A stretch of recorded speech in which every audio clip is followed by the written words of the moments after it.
The security monitor flickered with an image that made the night guard's coffee cup pause halfway to his lips. A small figure in pink pajamas moved through the marble hallway of the Harrison Mansion's West Wing.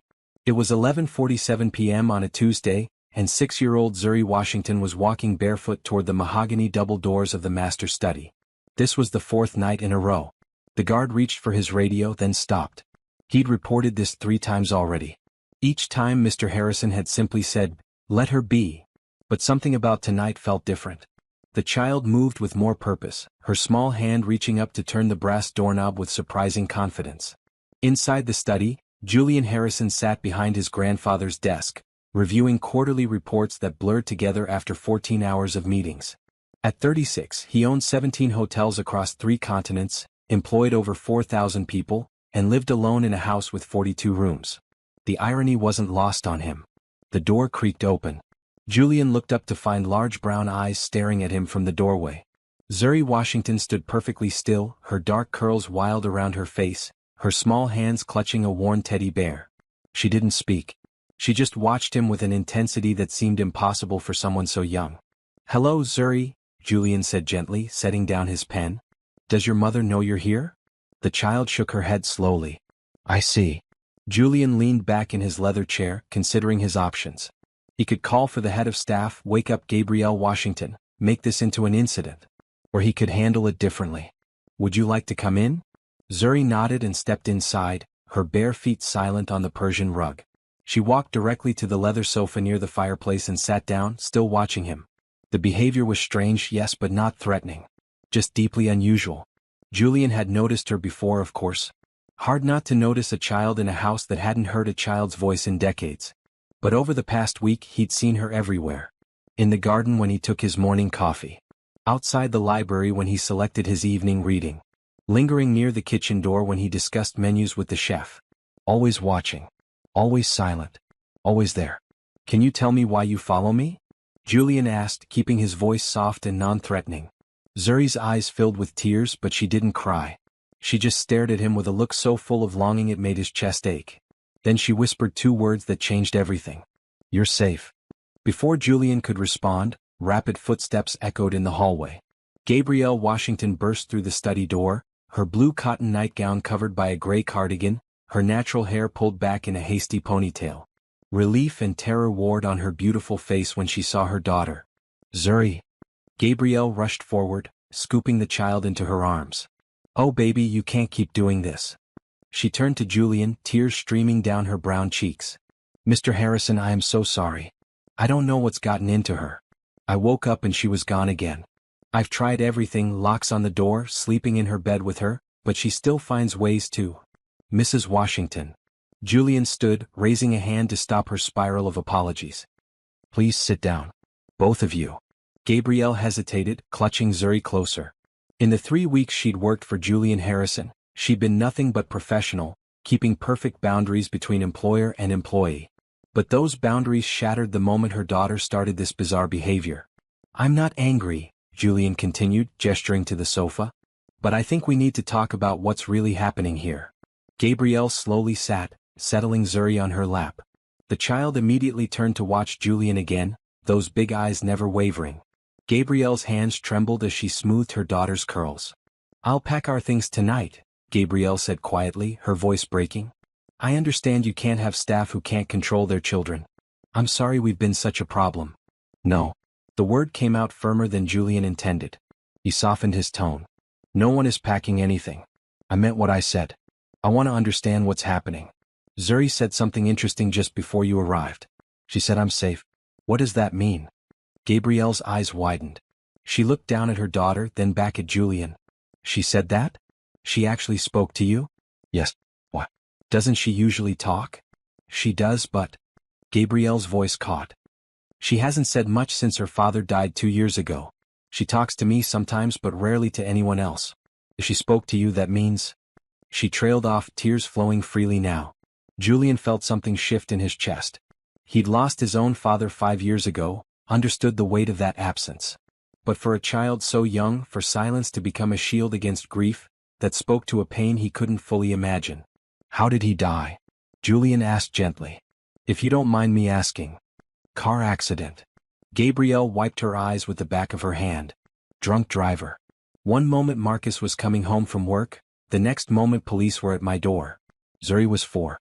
She watched me fall apart, watched me struggle to keep us fed and housed.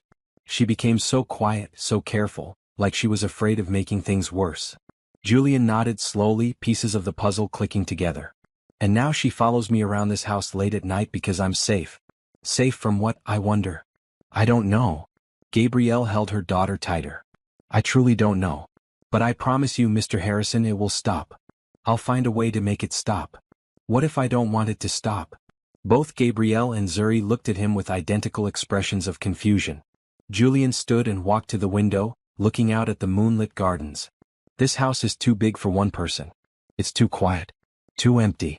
I bought it thinking I'd fill it with family someday, but that hasn't happened. Maybe. He turned back to face them. Maybe Zuri sees something here that I've been blind to. Maybe what she needs and what I need aren't so different. I don't understand, Gabrielle whispered. I'm offering you a different arrangement. Not employer and employee, not master and servant. Something more like family sharing a space. Julian returned to his desk, leaning against it casually. Zuri can have free access to the common areas of the house during reasonable hours. I'll set up a proper bedroom for her near yours. She can join me for meals if she wants. And in exchange, you let me figure out why she feels safe with me. Mr. Harrison, I can't accept that. It's too much. You've already been so generous with the salary and the housing, and now this? People will talk. Your staff already whispers about us. Let them whisper. Julian crossed his arms. I'm offering because I want to, not because I have to. And I'm asking you to accept not as charity, but as something that might help all of us. Can you do that? Gabrielle looked down at Zuri, who was still watching Julian with that same intense, unreadable expression. She thought about refusing, about maintaining dignity and distance. But she also thought about the light in her daughter's eyes, the first real interest she'd shown in anything since Marcus died. And she thought about Julian's words, "You're safe." Maybe they both needed to feel safe. Okay, Gabrielle said finally. We accept. And thank you. Really, truly thank you. Zuri smiled for the first time in weeks. What would you do if you discovered a child following you through your home every night? Would you be angry, scared, or curious? Drop your thoughts in the comments below and hit subscribe to see how this mysterious story develops. This family's journey will touch your heart in ways you never expected. 3 weeks earlier, Gabrielle Washington had stood outside the Harrison estate gates with a crumpled newspaper ad in her hand and a prayer on her lips. The ad had been simple: seeking experienced household manager. Live-in position. Generous salary. References required. The address led her here, to iron gates that probably cost more than every apartment she'd ever lived in combined. Beyond the gates, a circular driveway wound through manicured lawns toward a 3-story mansion that looked like something from a movie. Pale stone, tall windows, actual turrets. Who lived in a house with turrets? Apparently Julian Harrison did. Gabrielle clutched Zuri's hand tighter as they walked through the gates after the security guard checked their names on his list. Her previous employer, the elderly Mrs. Patterson, had moved to Florida to be near her daughter. The reference letter in Gabrielle's bag was glowing, but references didn't pay rent. She had 2 weeks before their apartment lease expired and nowhere else to go. "Mama, it's pretty," Zuri whispered, her first words all morning. She pointed at roses climbing a trellis near the front entrance. "It is pretty, baby. But remember what we talked about? You need to be very quiet and very still during Mama's interview. Can you do that for me?" Zuri nodded solemnly and clutched her worn teddy bear closer. A woman in a crisp gray suit answered the door before Gabrielle could knock. She was in her 50s, with silver-streaked black hair pulled into a severe bun and sharp eyes that took in every detail of Gabrielle's carefully pressed blue dress and Zuri's green cotton jumper. "Mrs. Washington? I'm Mrs. Chin, head of household staff. You're 15 minutes early." "Yes, ma'am. I apologize if that's a problem. The bus schedule?" "It's fine. Come in." Mrs. Chin stepped aside, her expression softening slightly when she looked at Zuri. "And this is my daughter, Zuri. I'm sorry for bringing her.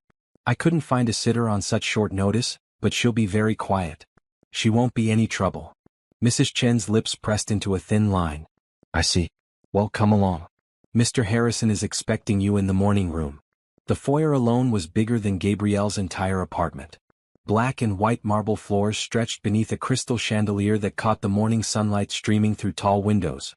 A curved staircase swept upward to the second floor, its dark wood banister gleaming with polish. Paintings lined the walls, real oil paintings, not prints. Gabrielle had cleaned houses for 8 years, ever since Marcus died and her office job salary hadn't been enough. She'd seen wealth before. But this was different. This was money that didn't just buy things, it bought silence and space and time. Mrs. Chen led them through a series of hallways to a bright room overlooking the gardens. White furniture, soft yellow walls, and windows that seemed to bring the outside in. Julian Harrison stood near one of those windows, his back to them, phone pressed to his ear. "I don't care what the Tokyo office thinks," he was saying, his tone firm but not harsh. "The renovation delays are unacceptable. Find out what the actual problem is, not the diplomatic version. I'll call back in an hour." He ended the call and turned, and Gabrielle's first thought was that he looked tired. Her second thought was that he looked kind. His dark blonde hair was slightly messy, his blue eyes had shadows beneath them, and his smile when he saw Zuri was genuine. "You must be Mrs. Washington," Julian said, walking over with his hand extended. "And who is this?" "My daughter Zuri.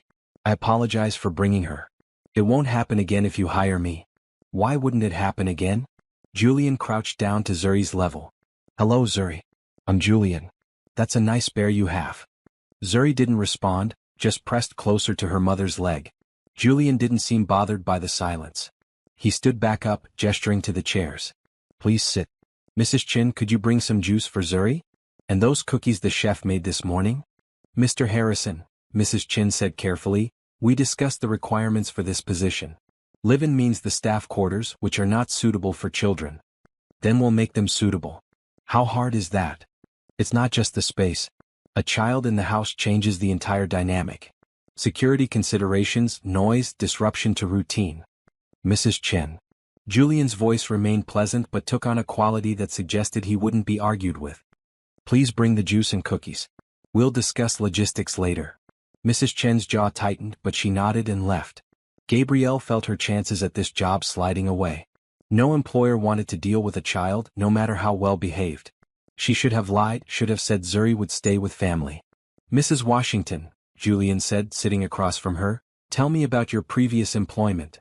Gabrielle steadied her voice and launched into her prepared speech. 8 years of experience, excellent references, training in household management, cooking, organization. She'd managed Mrs. Patterson's home for 4 years, everything from daily cleaning to coordinating contractors for renovations. "And why did that position end?" Julian asked. "Mrs. Patterson moved to Florida. She would have taken me with her, but..." Gabrielle glanced at Zuri. "Zuri's father is buried here. We can't leave him behind." Something shifted in Julian's expression. Understanding maybe. Or recognition of shared grief. "I lost my father 5 years ago," he said quietly. "Cancer. I inherited this house and his business and had no idea what to do with either one. I still come down here sometimes and expect to see him reading the newspaper. I'm sorry for your loss. And I'm sorry for yours." Julian leaned forward, resting his elbows on his knees. "Here's the situation, Mrs. Washington. I need someone who can manage this house properly. Mrs. Chin is excellent at staff coordination, but I need someone who can make this place feel less like a museum and more like a home. Someone who can plan dinners that aren't formal nightmares, manage the household accounts, coordinate repairs and renovations, and generally make sure I don't die of loneliness in 42 rooms." Gabrielle blinked. "That's very honest. I'm too tired to be anything else. This house is too big. I'm gone half the year for business, and when I'm here, I rattle around like a marble in a jar. I bought it thinking I'd need the space someday, but that hasn't happened yet, and in the meantime it's just empty. Your daughter wouldn't be disrupting anything because there's nothing to disrupt." Mrs. Chin returned with a tray holding juice in a crystal glass and chocolate chip cookies on fine china. She set it on the small table near Zuri, who looked at her mother for permission before reaching for a cookie. "Go ahead, baby," Gabrielle said softly. Julian watched Zuri take a tiny bite, her eyes widening at the taste. "Mrs. Washington, I'm offering you the position. Salary is $75,000 a year, plus room and board for both of you. Full benefits, health insurance for weeks paid vacation. You'll have Sundays off and alternate Saturdays. The staff quarters have 3 bedrooms, a small kitchen, and a living area. We'll set up one room as Zuri's bedroom, one as yours, and one as an office for household management." Gabrielle's mind reeled at the numbers. 75,000? She'd been making 32,000 at her last job. That was more than twice what she'd hoped for, enough to save to build a future for Zuri, to stop living paycheck to paycheck. That's too generous, she heard herself say. The standard salary for this position is maybe $50,000. Standard doesn't account for the isolation of this location or the fact that you'd be on call most of the time I'm in residence. It also doesn't account for having your daughter here, which I'm sure adds complexity to your life. I'm offering what I think is fair. Mr. Harrison, Mrs. Chen interjected. Perhaps you should discuss this with your legal team before making such an offer. My legal team can draw up the contract tomorrow. Mrs. Washington, do you want the job? Did she want it? She wanted to cry. She wanted to fall to her knees and thank him. She wanted to ask what the catch was because nobody offered this kind of life-changing opportunity without strings attached. But she looked at Zuri, who was carefully eating her cookie and looking at Julian with curious eyes. She thought about their apartment with its leaky ceiling and loud neighbors. She thought about the stack of past-due bills in her purse. She thought about Marcus, who would want her to give their daughter every possible chance at a better life. Yes, Gabrielle said. I accept. And thank you. You won't regret this. I promise you won't regret this. I'm sure I won't. Can you start next Monday? That gives you a week to handle your current living situation. Monday is perfect. Julian stood, offering his hand again. Gabrielle shook it, feeling the warmth and firmness of his grip. This was really happening. They were really going to be okay. One condition, Julian added. Zuri stays in the staff quarters unless invited elsewhere. This is still my home and I need my privacy maintained. Is that understood? Completely understood. She won't be any trouble, Mr. Harrison. I promise. Julian smiled. Call me Julian when it's just staff. The Mr. Harrison thing makes me feel ancient. As Mrs. Chen led them back through the mansion toward the exit, Gabrielle squeezed Zuri's hand. We're going to be okay, baby, she whispered. Everything's going to be okay now. Zuri looked back over her shoulder at the morning room, where Julian had returned to his phone call. She didn't say anything, but something in her expression made Gabrielle's heart twist. Her daughter was looking at the billionaire the way she used to look at her father. Gabrielle told herself it meant nothing. Zuri was just curious about the nice man who'd given her cookies. It was natural. It was innocent. It was fine. She had no idea that 3 weeks later, that curiosity would turn into something no one could explain. By the end of her second week, Gabrielle had established a rhythm at the Harrison estate. She woke at 6, got Zuri dressed and fed, then managed the household staff schedules while Zuri colored in their small living room. The staff quarters were nicer than anywhere they'd lived before. Clean carpet, fresh paint, new furniture that didn't sag or creak. Mrs. Chen had been coolly professional but not unkind, showing Gabrielle where everything was kept and how Julian preferred things organized. Julian himself was gone most of that first week, traveling to inspect one of his hotels in Singapore. The house felt even emptier without him, staff moving through rooms like ghosts maintaining a shrine. When he returned Sunday evening, Gabrielle had dinner waiting: roasted chicken with herbs, garlic potatoes, green beans. Simple food, the kind Mrs. Patterson had taught her to make properly. Julian ate in the formal dining room alone, as apparently was his custom. Gabrielle had offered to set up something less formal, maybe the breakfast nook or the morning room, but Mrs. Chen insisted this was how things were done. Gabrielle didn't push. Not yet. She was still too new, too uncertain of her place here. That night, Zuri woke from a nightmare. Gabrielle held her daughter as she cried, rocking her the way she had since Marcus died. The nightmares came less frequently now, but they still came. Dreams of car crashes, of daddy not coming home, of being alone forever. Sure, baby. Mama's here. You're safe. Can we go see the roses? Zuri whispered after her tears stopped. The pretty ones by the door? Gabrielle glanced at the clock. 8:30. Not terribly late, and fresh air might help Zuri settle. Okay. But just for a few minutes and then straight to bed. They slipped on shoes and light jackets, leaving their quarters through the back entrance that led to the service areas. Gabrielle had memorized the staff corridors quickly, the hidden passages that let them move through the mansion without disturbing the main areas. But Zuri had other ideas. This way, Mama. She tugged Gabrielle's hand toward the main hallway instead of the back exit. No, sweetie. We use the other doors, remember? These are Mr. Harrison's spaces. But the roses are that way. Zuri pointed toward the front of the house.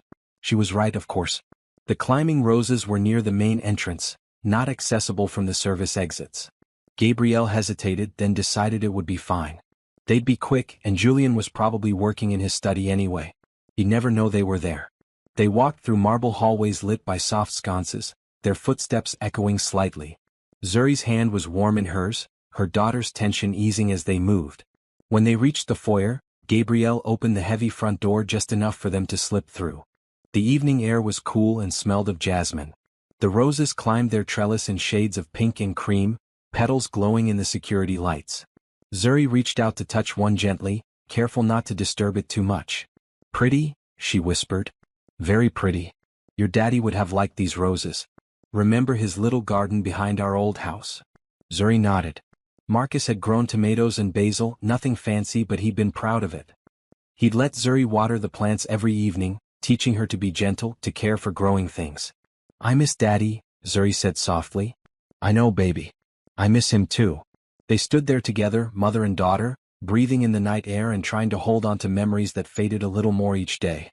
Gabrielle didn't notice the window above them, didn't see Julian standing there watching them with a thoughtful expression. But Zuri did. She looked up and met Julian's eyes through the glass. He didn't turn away or close the curtain. He just nodded at her slightly, a simple acknowledgement of her presence. Zuri nodded back. Something passed between them in that moment, something Gabrielle wouldn't understand until much later. The next morning, Zuri disappeared during breakfast. Gabrielle was in the kitchen discussing grocery orders with the chef when she realized her daughter wasn't in their living room where she'd left her with crayons and paper. She checked their bedrooms. Empty. She checked the service corridors. Empty. Panic started to rise in her chest. "Zuri," she called, trying to keep her voice calm. "Baby, where are you?" She found her daughter in the library.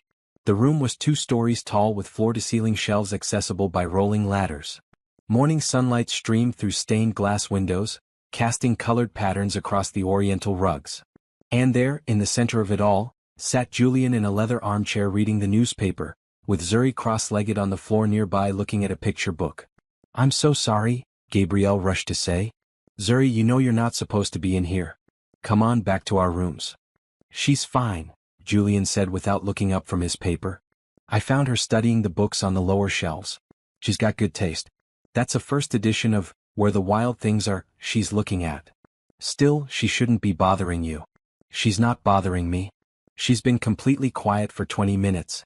That's more than I can say for most adults I know." Gabrielle didn't know what to say to that.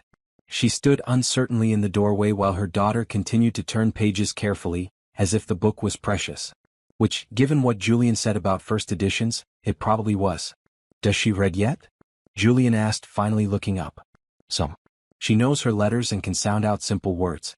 We read together every night before bed." "That's good. Important."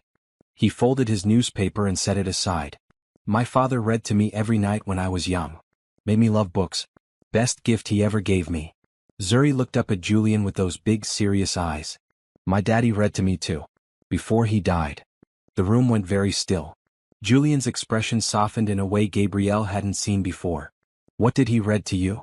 "Stories about princesses. And dragons. And brave knights. Those are good stories. Would you like to borrow that book? You can take it back to your room if you promise to be careful with it." Zuri's eyes widened. "Really?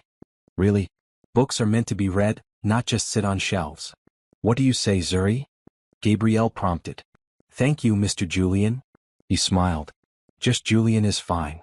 That became the pattern. Every morning, Zuri would slip away while Gabrielle was busy with household tasks. And every morning, Gabrielle would find her daughter somewhere near Julian. In the library. In the garden where he drank his coffee. Outside his office door. The child never interrupted, never demanded attention. She just wanted to be near him. The staff started to talk. Gabrielle heard the whispers in the kitchen, caught the sideways glances in the hallways. Mrs. Chun pulled her aside after a week of this behavior. "You need to control your daughter," the older woman said, her tone not unkind but firm. "Mr. Harrison may be tolerant now, but this behavior is inappropriate. The child follows him everywhere. It's strange." "I know. I've tried everything. Talking to her, disciplining her, keeping her occupied with activities. She always finds a way to." "To what?" "Stalk him through his own home." The word stalk made Gabrielle flinch. "It's not like that. She's just a little girl who lost her father. Maybe she sees something in Julian that reminds her of what she lost. And that's exactly why it needs to stop. She's projecting her grief onto her mother's employer." That's not healthy for anyone involved. Mrs. Chen was right, of course. Gabrielle knew it. But every time she tried to keep Zuri away, her daughter became distressed in ways she hadn't been in months. The nightmares increased. She stopped eating as much. The silence that had been lifting started to settle back in. Gabrielle was caught between protecting her job and protecting her daughter's fragile mental health. She didn't know which choice was right. Then Julian left gifts. The first was a coloring book.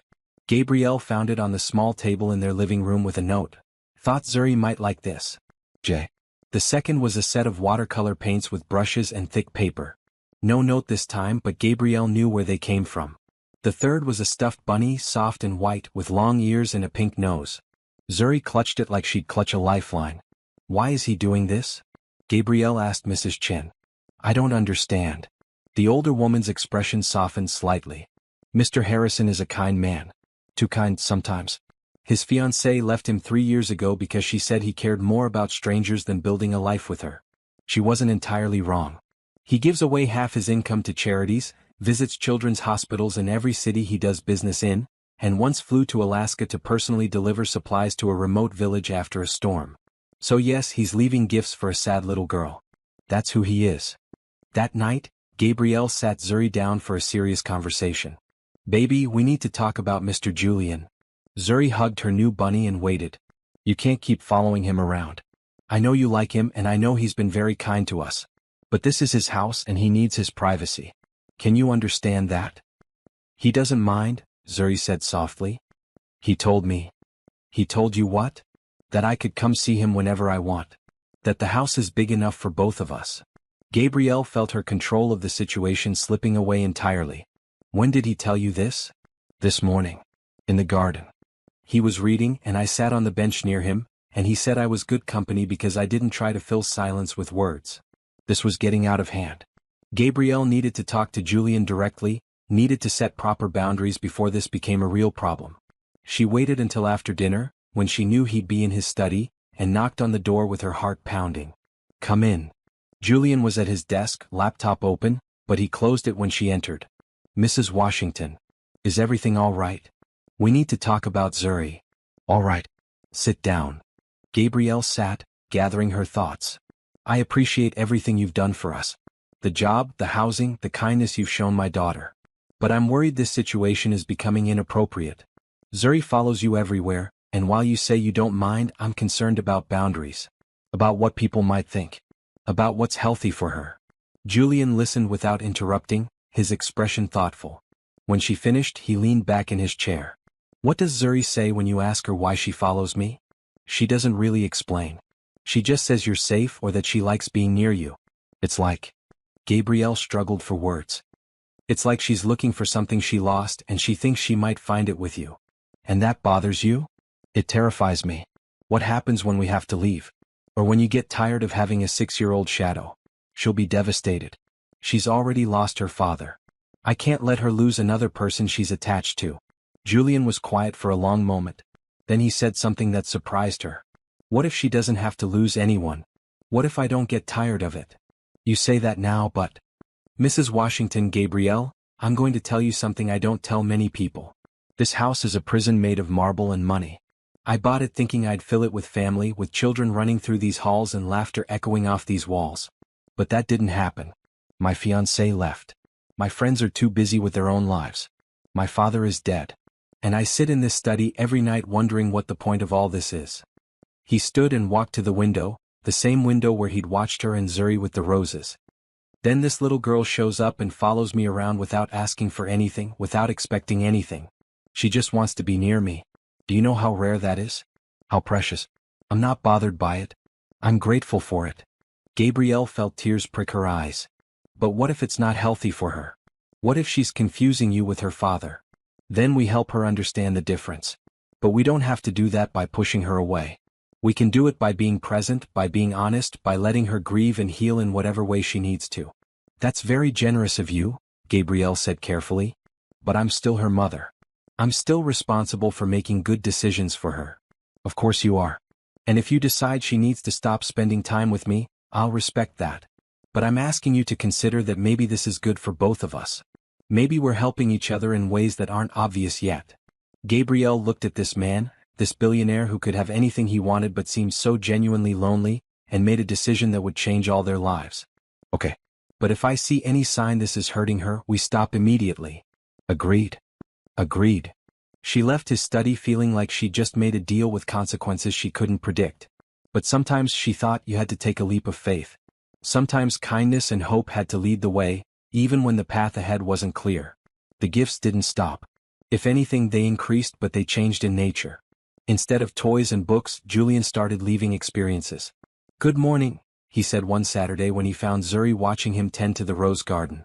"Want to help?" Zuri nodded enthusiastically. Julian handed her a pair of small gardening gloves that appeared to be exactly her size. "You'll need these. Roses have thorns and we wouldn't want you getting hurt." He showed her how to deadhead the spent blooms, how to check for pests, how to water at the base without getting the leaves wet. Zuri absorbed every word with intense concentration, her small hands careful and precise. Gabrielle watched from the kitchen window, her heart doing complicated things in her chest. This was the most animated she'd seen her daughter since Marcus died. Zuri was talking, asking questions, even laughing when a butterfly landed on her glove. "Your daughter is a natural," the chef commented, following Gabrielle's gaze. "And Mr. Harrison looks happy. I haven't seen him smile like that in years." "How long have you worked here?" Gabrielle asked. 6 years. Since Mr. Harrison Sr. was still alive. This house was different then. Full of people and parties and life. After the old man died and the fiancée left, it became a mausoleum. "Mr. Harrison rattles around here like a ghost. He told me he's lonely. Desperately. But he's also stubborn about fixing it. He could remarry, have children of his own, fill these rooms properly. But he says he's too busy, too focused on the business. I think he's just afraid of being hurt again." Gabrielle filed that information away, adding it to the picture forming in her mind of who Julian Harrison really was beneath the wealth and the loneliness. That evening, something unprecedented happened. Julian knocked on their quarters door. Gabrielle opened it to find him standing there in jeans and a green sweater, looking more casual than she'd ever seen him. I hope I'm not intruding, but I wanted to ask if you and Zuri would join me for dinner tonight. Not in the formal dining room. I thought maybe we could eat in the breakfast nook. Something less stuffy. You want us to eat with you?" Gabrielle couldn't hide her surprise. "If you're comfortable with it. I realized I never actually have dinner with people anymore. I just eat alone while staff serves me. It seems ridiculous." "We'd love to," Gabrielle said before she could overthink it. "What time?" 7? And dress casually. This isn't a formal thing. At 7, they gathered in the breakfast nook, a cozy room with windows overlooking the garden and a round table that sat 6 comfortably. The chef had prepared pot roast with vegetables, comfort food instead of the elaborate courses Julian usually received. Zuri sat between Gabrielle and Julian, her feet swinging beneath the table, her eyes wide at being included in something so grown-up. "So Zuri," Julian said, passing her the basket of rolls. "Your mom tells me you're learning to read. What's your favorite book so far?" Zuri thought carefully before answering. "The one about the wild things. The boy in the wolf suit who goes to where the wild things are. That's a good one. Do you know why I like that book?" She shook her head. "Because Max gets to be angry and wild and scary, but then he gets to come home to where someone loves him. Sometimes we all need to be wild things, but it's nice knowing there's always a home to come back to." Gabrielle felt her throat tighten. Was that what Julian was? A wild thing looking for home? "Did you have a home when you were little?" Zuri asked. "I did. This one actually. I grew up in this house. My father raised me here after my mother died." "How old were you when she died?" 5. "Not much younger than you are now." Zuri processed this information with the seriousness of someone who understood loss intimately. "Do you remember her?" "A little. I remember her voice. Her laugh. The way she smelled like vanilla because she loved baking. My father kept pictures everywhere so I wouldn't forget her face. Mama keeps pictures of my daddy. So I won't forget." "That's very smart of your mama." Gabrielle blinked back tears as she watched this wealthy, powerful man connect with her daughter over shared grief. There was no pretense here, no condescension. Just honest conversation between two people who understood what it meant to lose someone precious. "Julian," Gabrielle said softly, "tell us about your hotels." Zuri's never stayed in a hotel before. His face lit up. "Really? Well, we'll have to fix that. But let me tell you about the first one I ever built." He told them stories about architectural mishaps and design triumphs, about the hotel in Tokyo with rooms so small you had to be creative with space, and the resort in Bali where monkeys kept stealing supplies. He made Zuri giggle with tales of difficult guests and made Gabrielle laugh with his imitations of snooty critics. For the first time in 3 years the breakfast nook felt alive. After dinner, Julian surprised them again. "I have something for you both. Follow me." He led them to a room Gabrielle hadn't been in before, a sitting room on the second floor that connected to the main library. Inside, 2 armchairs sat near a fireplace with a small table between them. But what caught Gabrielle's attention was the new addition, a child-sized reading nook built into the corner with soft cushions, a small bookshelf, and a lamp shaped like a crescent moon. "I thought Zuri might like her own space for reading," Julian explained. "The cushions are comfortable, and I had the library shelves reorganized so all the children's books are on the bottom 3 shelves where she can reach them.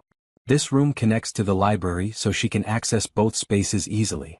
Zuri ran to the nook and climbed in, her face glowing with delight. She touched the soft blue cushions, the moon lamp, the carefully selected books. "For me? Really? Really? You're welcome here anytime. Both of you are." Gabrielle couldn't speak around the lump in her throat. She'd expected employment, a paycheck, a place to live. She hadn't expected this generosity that went beyond money into the realm of genuine care. "Julian, this is too much," she finally managed. "It's not enough," he said quietly. "You're both living in this house but existing on the edges like you don't belong. I want you to feel like you belong. Like this is home, not just a workplace." "Why?" The question came out before Gabrielle could stop it. "Why do you care so much?" Julian looked at Zuri, who was already pulling books from the shelf to examine them. "Because I know what it's like to be a lonely child in a big house. I know what it's like to lose a parent too young. And I know what it's like to have wealth but no family to share it with.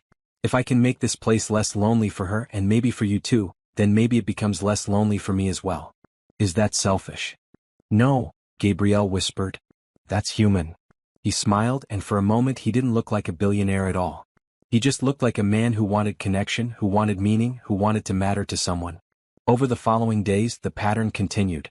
Julian sought them out instead of waiting for Zuri to follow him. He asked Gabrielle's opinion on household matters, actually listening to her ideas about making the mansion feel more lived in. He played chess with Zuri in the library, teaching her the moves with endless patience. "Your daughter is smart," he told Gabrielle one afternoon. "Really smart. She sees patterns in the game that some adults miss. Her father was smart too. A software engineer. He would have been proud to see her learning chess. Tell me about him." "Marcus, right?" They were in the garden, watching Zuri hunt for ladybugs in the flowers. Gabrielle found herself telling Julian things she hadn't told anyone. How Marcus made her laugh. How he'd proposed during a rainstorm because he couldn't wait for perfect weather.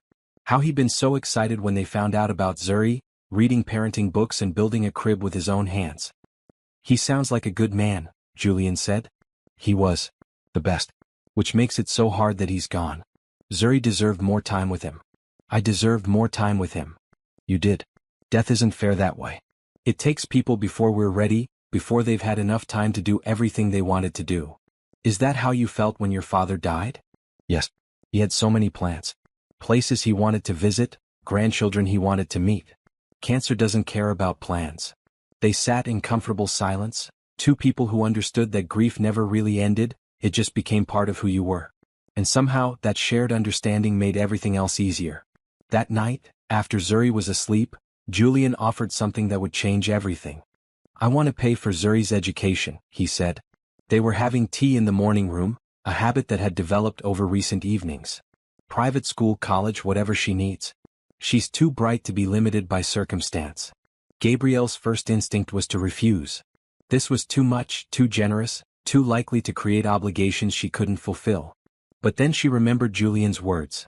Accept help graciously, let people be kind, believe that hope and love should lead. "I don't know how to thank you," she said, tears streaming down her face. "You already have. You've let me be part of her life. You've let me matter to someone again. That's worth more than you know. You matter, Julian. You matter so much." Something passed between them in that moment, something electric and terrifying and full of possibility. Gabrielle saw it in his eyes, not just loneliness but longing. Not just kindness but something deeper. She wasn't ready for that. Not yet. Maybe not ever. But she also couldn't deny the way her heart beat faster when he smiled, or the way her thoughts lingered on him long after their conversations ended. This was dangerous territory, falling for your employer, falling for someone so far out of your league. But maybe, just maybe, league didn't matter when two people recognized each other's lonely hearts and decided to be brave enough to connect. The spring rains came early that year, turning the gardens into a watercolor painting of green and gray. Zuri pressed her face against the window of their quarters, watching rain slide down the glass in silvery rivers. "Can't go outside today, baby," Gabrielle said, reviewing the household accounts on her laptop. Julian had asked her to take over financial management, saying she had a better eye for unnecessary expenses than he did. The trust implicit in that request still made her stomach flutter. "But the roses need water," Zuri protested. "The rain is watering them. That's nature's way." Zuri accepted this with her usual seriousness. "Mama, can I go to my reading spot?" Gabrielle checked the time. 9 in the morning. Julian would be in his main office on a conference call with his Hong Kong team. The library would be empty. "Okay. But stay in the reading nook. Don't disturb anyone." "I won't." 20 minutes later, Gabrielle's phone rang. Julian's name on the screen. "Hello. Can you come to the library? Bring an umbrella." The request was so strange she didn't question it, just grabbed an umbrella from the hall closet and headed upstairs. She found Julian and Zuri standing near one of the tall windows, both pointing at something outside. "What's wrong?" Gabrielle asked. "Nothing's wrong. Look." Julian gestured to the garden below. A family of deer stood in the rain, 3 does and 2 fawns, grazing on the grass near the rose beds. The fawns were tiny, their legs still wobbly, their spots bright against their brown coats. "They're beautiful," Gabrielle breathed. Zuri spotted them from her reading nook. "I was passing through when she called out. I thought you'd want to see." They stood together in silence, watching the deer move through the rain. Zuri pressed against Julian's side naturally, and he rested a hand on her shoulder just as naturally. The gesture was so casual, so comfortable, it made Gabrielle's chest ache. This was what a family looked like. This was what Zuri had lost when Marcus died. And now she was finding it again, but with someone who wasn't family, who couldn't be family, who would eventually move on with his life and leave them behind. Gabrielle needed to be more careful. She needed to protect her daughter's heart. But then Julian looked at her over Zuri's head, and his expression was so full of genuine happiness that Gabrielle's protective instincts wavered. Maybe this wasn't about protection. Maybe this was about trust. "Gabrielle," Julian said later, after Zuri had gone back to her reading, "can we talk?" They settled in his study with coffee and the rain drumming against the windows. Julian seemed nervous, which was unusual for someone who negotiated million-dollar deals without flinching. "I want to tell you something about why I never married," he began. "Why I'm 36 and living alone in this enormous house." Gabrielle waited, sensing this was important. "I was engaged 3 years ago. Victoria. We'd been together for 2 years and everyone said we were perfect for each other. Same background, same social circle, same everything. I thought I loved her. I think she thought she loved me. What happened? I took her to a children's hospital. One of the ones I donate to. I wanted her to see why the charity work mattered to me, why I couldn't just write checks and forget about it. We spent the day with kids fighting cancer, kids who might not see next Christmas. And I loved it. Loved talking to them, playing games with them, reading to the ones too sick to get out of bed." He paused, his jaw tightening. "Victoria hated it. She said it was depressing, that I was too emotionally involved, that I needed to maintain proper distance from charity cases. She used those exact words. Charity cases. These were children fighting for their lives and she called them cases. Oh, Julian. I saw her clearly for the first time. Saw that she didn't actually care about people, just about status and appearances and being the wife of someone wealthy. When I ended the engagement, she told me I'd never find anyone willing to put up with my bleeding heart. That I cared more about strangers than building a real life. She was wrong. Was she? I'm 36 and alone. Maybe she was right." Gabrielle set down her coffee cup carefully. "Julian, you're alone because you have standards. Because you believe wealth comes with responsibility. Because you see people as people, not as charity cases or social connections. That's not a flaw. That's who you are, and it's beautiful." His eyes met hers with an intensity that made her breath catch. "You really believe that?" "I know that.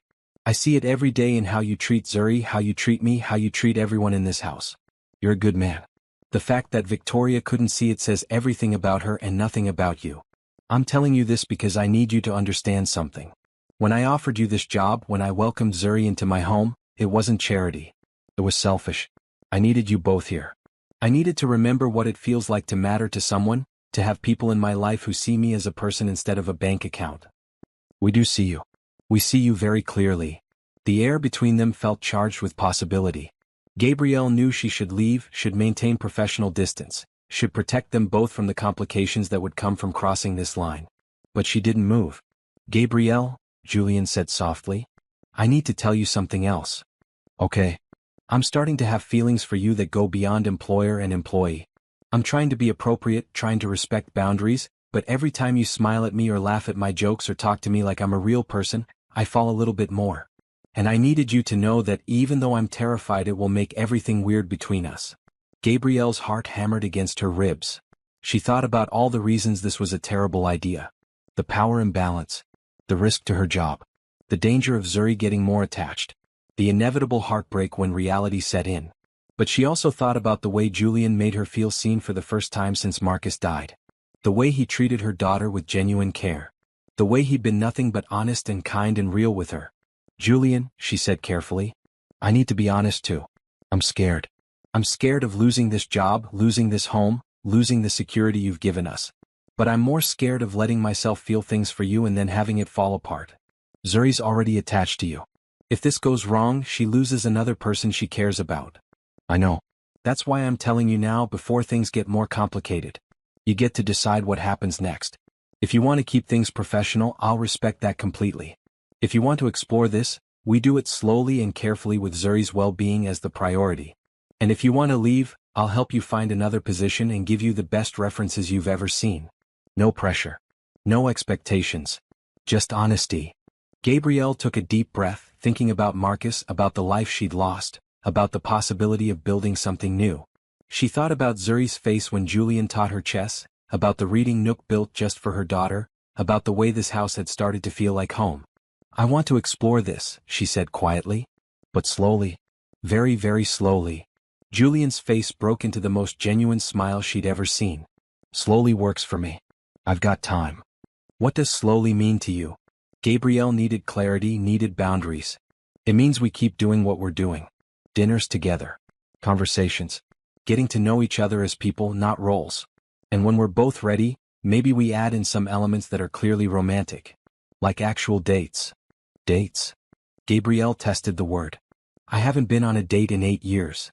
I haven't been on a real one in 3. We'll figure it out together. They sat in comfortable silence, the rain creating a cocoon of intimacy around them.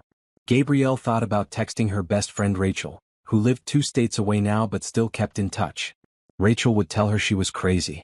Rachel would remind her that billionaires didn't fall for their housekeepers except in romance novels. But this wasn't a novel. This was real life, with real feelings and real risks and real possibilities. Can I ask you something? Gabrielle said. Why me? You could date anyone. Literally anyone. Why are you interested in the woman who cleans your house and can barely afford her daughter's shoes? Julian's expression turned serious. Because you see me, Gabrielle. Really see me. Not the money or the house or the business success. You see the lonely man who sits in this study every night wondering what the point of it all is. You see the person who still misses his father. You see the human being underneath everything else. And you're not impressed by the wealth. If anything, you're intimidated by it, which means you want me for me, not for what I can give you. That's not entirely true. I do want what you can give me. I want this job, this home, this security for Zuri. I'm not noble enough to pretend those things don't matter. But you didn't pursue me for them. You tried to keep your distance, remember? You told Zuri to stay in your quarters. You maintained professional boundaries until I broke them down. That matters. Gabrielle felt tears prick her eyes. I'm scared I'm going to screw this up. Then we'll screw it up together. But at least we'll be honest while doing it. That became their new normal. Dinners together every evening. Late-night conversations over tea. Julian teaching Zuri chess while Gabrielle worked nearby. Slowly, carefully they built something fragile and new. Mrs. Chin noticed, of course. She pulled Gabrielle aside one morning in the kitchen. I see what's happening between you and Mr. Harrison. Gabrielle braced herself for judgment or warnings about knowing her place. I'm glad, Mrs. Chin said instead. I was wrong about you and your daughter. This house needed life. It needed people who care. Mr. Harrison is happier than he's been in years. Just promise me you'll be careful with him. He acts tough, but his heart breaks easily. I promise. I'm being as careful as I know how to be. That's all anyone can ask. As spring turned toward summer, the possibility of happiness felt almost real. Julian took them to one of his hotels for a weekend, showing them the business side of his life. Zuri swam in the pool while Gabrielle and Julian sat under umbrellas and talked for hours about everything and nothing. I could get used to this, Gabrielle admitted, watching Zuri splash in the shallow end. Then let yourself get used to it. Let yourself believe this is real and lasting. What if it's not? What if we're fooling ourselves? Julian took her hand carefully, giving her time to pull away. She didn't? Then at least we tried. At least we were brave enough to risk it. That's more than a lot of people can say. Gabrielle squeezed his hand, letting herself hope. Letting herself believe that maybe, just maybe, kindness and love really could lead the way to something beautiful. Julian Harrison was not a man who left things to chance. He'd built his business empire through careful research, thorough analysis, and strategic planning. So when he found himself increasingly attached to a 6-year-old girl who followed him through his home, he did what he always did. He investigated. Not in an intrusive way. He didn't hire investigators or snoop through Gabrielle's private information.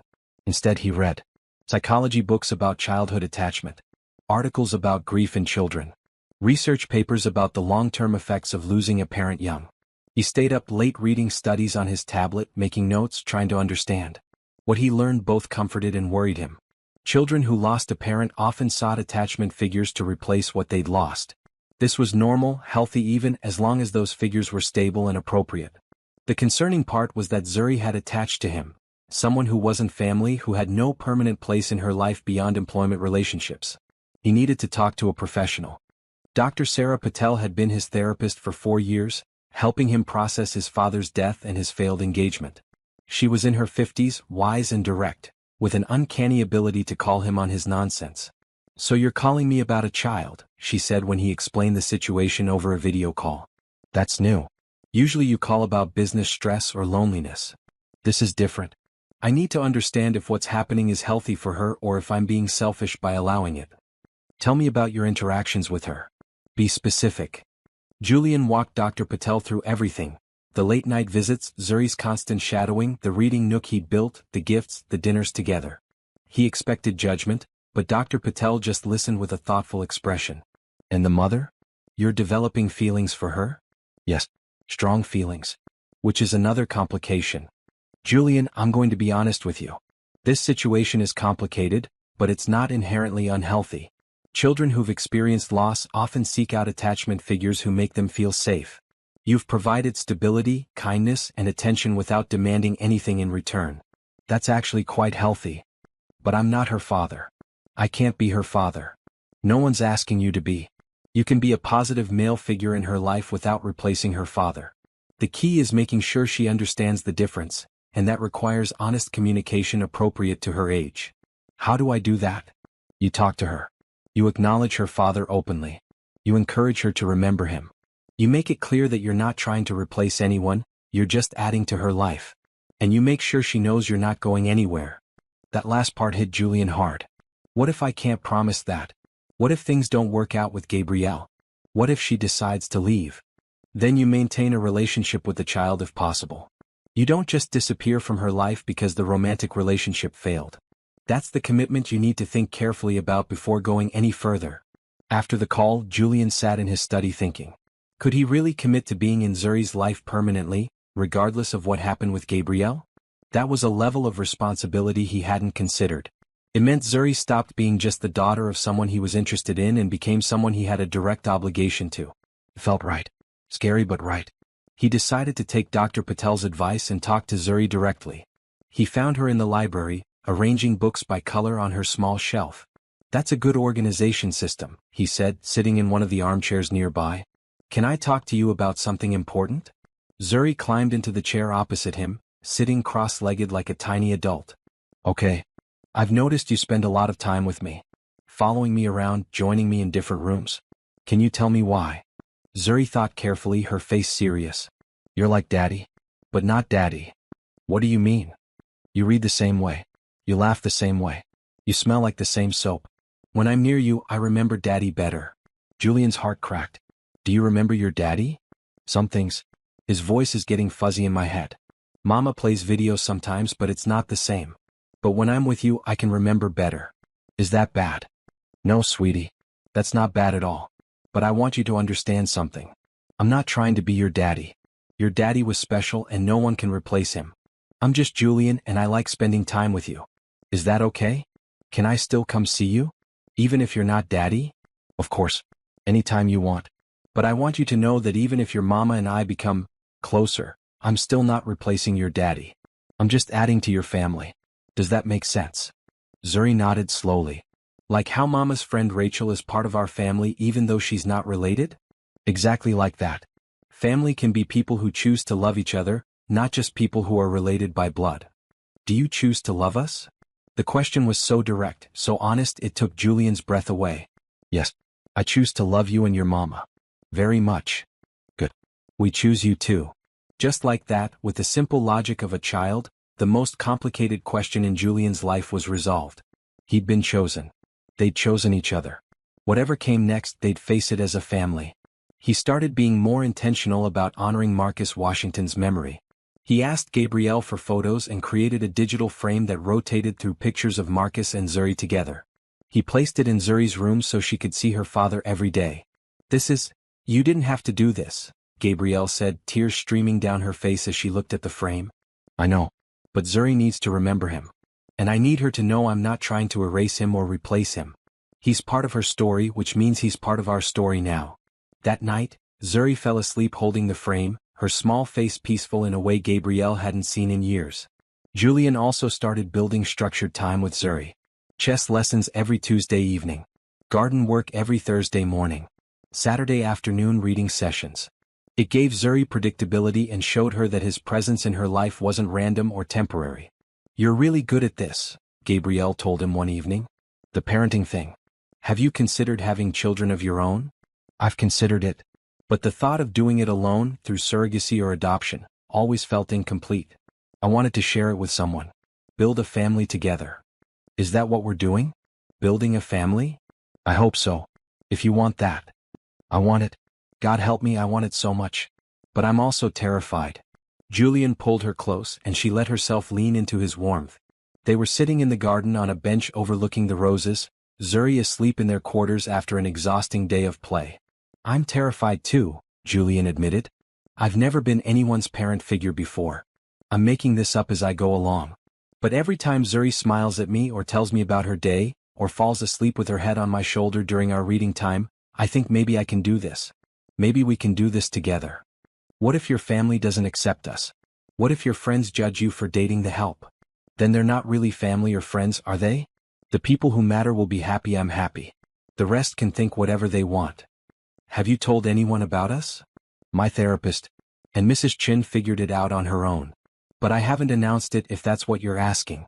I wanted to wait until you were comfortable, until we knew this was real and lasting. It feels real to me. It feels real to me too. They kissed for the first time in the garden that night, soft and tentative, like teenagers discovering something new. When they pulled apart, Gabrielle was smiling despite her tears. This is crazy, she whispered. The best things usually are. Over the following weeks, Julian integrated them more fully into his life. He introduced Gabrielle to his business manager as my partner in more ways than one. He took them to charity events, Zuri in a pretty red dress and Gabrielle in borrowed gowns from Julian's sister's closet. His sister Rebecca had been delighted to hear about the relationship and had immediately shipped a dozen designer outfits to the house. Julian never brings anyone to these things, Rebecca had said over video chat. This must be serious. It is, Julian confirmed, looking at Gabrielle with open affection. It's very serious. Good. You've been alone too long. Time to build the family you always wanted. But even as things progressed beautifully, Julian noticed Zuri's behavior intensifying instead of moderating. She followed him more closely, not less. She became anxious when he traveled for business, even for a day. She started having nightmares where he disappeared like her father had. Something's wrong, Gabrielle said one night after calming Zuri from another nightmare. This should be getting better, not worse. She has stability now, she has us both. Why is she more anxious instead of less? Julian didn't have an answer. But he knew they needed to find one, because Zuri's distress was real and growing. Whatever the little girl was afraid of, whatever she was trying to hold on to, it was bigger than attachment or grief. It was something deeper, something they hadn't uncovered yet. And until they understood it, they couldn't truly help her heal. Have you ever watched someone you love struggle with invisible pain? How do you help a child who can't explain what they're feeling? Share your thoughts below and subscribe to see how this family finally uncovers the truth that's been hiding in plain sight. You won't want to miss what happens next. Summer arrived with long golden evenings and the scent of roses heavy in the air. Gabrielle found herself laughing more, smiling more, feeling more like the woman she'd been before Marcus died. Julian had somehow managed to make her believe in possibilities again. Their first official date happened on a Wednesday evening. Julian had arranged for Mrs. Chen to watch Zuri, though the girl had been reluctant to let them leave. "Where are you going?" Zuri asked, her lower lip trembling slightly. "Just to dinner in the city," Julian explained, crouching down to her level. "We'll be back before bedtime. Mrs. Chen is going to make popcorn and let you watch a movie. That sounds fun, right? But what if you don't come back?" The fear in her voice was real and raw. Gabrielle started to cancel, started to say they could go another time, but Julian handled it differently. "Zuri, I need you to listen to me. I will always come back. Always. Do you know why?" "Why?" "Because I love you and your mama, and people who love each other don't just disappear. Your daddy didn't choose to leave you. That was an accident, something terrible that happened that no one could control. But when people choose to be in your life, when they promise to stay, they keep that promise. I'm promising you right now, I will always come back. Always. Always." Zuri thought about this, then nodded slowly. "Okay. But you have to pinky promise." Julian extended his pinky solemnly, and Zuri wrapped her tiny finger around his. "Pinky promise. The most unbreakable kind of promise there is." He kept his word. They returned before 8, finding Zuri asleep on the couch with Mrs. Chen reading nearby. Julian gently carried the girl to her bed while Gabrielle thanked Mrs. Chen profusely. "That child adores him," Mrs. Chen said quietly. "And he adores her right back. Whatever you two are building here, it's good. Don't let fear ruin it." The dates became regular. Sometimes fancy restaurants in the city. Sometimes simple picnics in the garden. Sometimes just walks through the neighborhood after Zuri was asleep, talking about dreams and fears and everything in between. Julian told Gabrielle about his mother, who died of an aneurysm when he was 5. One minute she was making breakfast, the next she was on the floor and my father was screaming for help. I didn't understand what happened. I kept asking when she'd wake up. "I'm so sorry. No child should have to see that. It shaped everything about how I see the world. How quickly things can change. How fragile life is. Maybe that's why I'm so careful about protecting the people I love now." "Is that why you give so much to charity? To children's hospitals and family services?" "Partly. But also because I have so much and it seems wrong not to share it.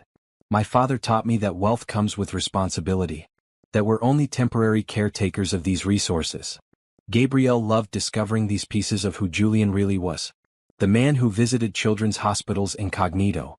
The man who set up college funds for staff members' children. The man who read philosophy books before bed and made terrible puns that somehow still made her laugh. But she also shared pieces of herself she'd kept hidden. Her childhood in a small town in Georgia. Her dreams of being a teacher before finances forced her into housekeeping. Her love of painting, abandoned when Marcus died because she couldn't find beauty in anything anymore. "Show me," Julian said one evening. "Show you what?" "Your paintings. You mentioned you kept some in storage." "Julian, they're not good. I'm not some undiscovered artist. I just like painting. I don't care if they're good. I want to see them because they're part of you." So Gabrielle retrieved the 3 paintings she'd stored in their quarters. A sunset over water, a child's face in profile, a garden in full bloom. She'd painted them years ago before Zuri was born, when she'd had time for such things. Julian studied them carefully, his expression serious. "These are beautiful. You have a real eye for color and light. You're just being nice." "I'm not. I know art, Gabrielle. I've been to every major museum in the world. These may not be professional level yet, but they show real talent." "Why did you stop?" "Because after Marcus died I couldn't see beauty anymore. Everything looked gray and sad. I tried to paint once, maybe 6 months after he died, and I just ended up crying." "And now? Can you see beauty now?" Gabrielle looked at him, at this kind man who'd somehow brought color back into her world, and nodded. "Yes, I can see it now." "Then paint again. I'll set up a studio for you in the East Wing. Good light, plenty of space. Paint for yourself, not for anyone else. Just to remember what it feels like to create something." "Julian, that's too much." Stop saying that. Stop telling me when something is too much. Let me give you things. Let me make you happy. Isn't that what people who love each other do? Well, he'd said it so casually, like it was an established fact rather than a terrifying declaration. Gabrielle's heart hammered against her ribs. You love me? She whispered. Julian's expression softened. Of course I love you. How could I not? You're brilliant and brave and beautiful. You make me laugh. You challenge me when I'm being ridiculous. You see the best in people even when they don't deserve it. And you're raising an incredible little girl who's become one of the most important people in my life. So yes, Gabrielle. I love you. Completely. I love you too. The words came out choked with emotion. I'm terrified, but I love you. Love is terrifying. It means giving someone the power to hurt you and trusting they won't. But I'm willing to be terrified if you are. They kissed in the garden under the stars, and for the first time since Marcus died, Gabrielle let herself believe in forever again. Not the same forever she'd had before, but a new one, built on honesty and trust and choosing each other every day. The next morning Julian made good on his promise. He had contractors transform a sunny room in the east wing into a proper art studio. Canvas stretched on wooden frames lined one wall. Brushes and paints filled cabinets. An easel stood near the windows, angled to catch the northern light. When did you have time to do this? Gabrielle asked, standing in the doorway with tears streaming down her face. I called yesterday after our conversation. Had everything rushed. I wanted you to see that I meant it. That I want you to have all the things you've given up. All the pieces of yourself you put aside. Gabrielle painted that afternoon for the first time in years. Zuri sat nearby, coloring in her books while her mother worked. The first painting was simple. The garden outside the window, roses in full bloom, butterflies dancing between flowers. It wasn't perfect. Her hand was out of practice, her color mixing uncertain. But it was joyful. It was alive. It was proof that she was healing.